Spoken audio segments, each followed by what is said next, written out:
Sloane Jacobson was living in a world without peanuts. As the Air France hostess busied herself in the first-class cockpit, tipping Prosecco into plastic flutes, Sloane bemoaned the protocol keeping her from her favorite snack. Someone had an allergy. Might have an allergy. So it was a no-go on all nut products. Normally her future-focused mind would have started speculating.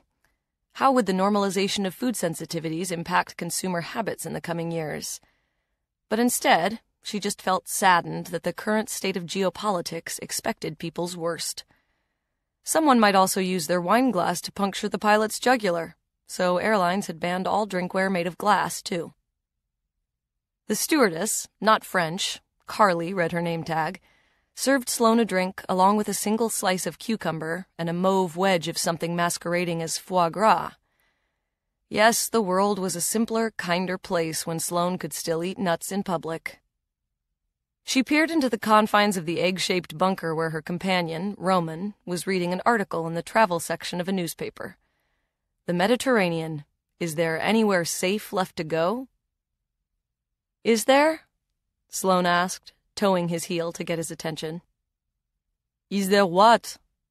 He said, looking at her through the eyeglasses he wore more for aesthetic reasons than anything having to do with sight. Anywhere safe left to go. Oh, he said, giving the paper a shake so it stood with better posture. Portugal, apparently. She scoffed. But that's not in the Mediterranean. That's true, Roman shrugged. Then I guess not. He flipped the page over as if to inspect it. It's not a very good article, he said, continuing to read it. Sloane reclined her seat and stared at the domed ceiling, beyond which was pure, unoxygenated sky. Flying wasn't easy when you were a trend forecaster. Sloane had a spongy sensitivity to her environment that only deepened when she flew. She felt itchy, ill at ease. It annoyed her, that article. Although she was in the business of looking for the next big things, it was nonetheless exhausting.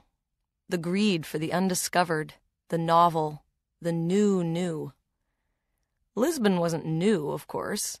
It was one of the oldest cities in the world, predating even Paris. But it had been anointed by travel editors as the new Berlin. Sloane tried to calm herself, quell the negativity. She could watch a movie, too. Given the excessive in-flight entertainment selection, she could watch anything she wanted. But she couldn't rid herself of a snaking anxiety. Something was wrong. Not wrong like the last time she'd been airborne, when she'd felt such a current of foreboding she wondered if see something, say something could include getting a bad vibe, and 33 minutes into the flight plan, the plane was hit by lightning. It shook. It nosed. People screamed. It righted. No, this offness was nothing like that.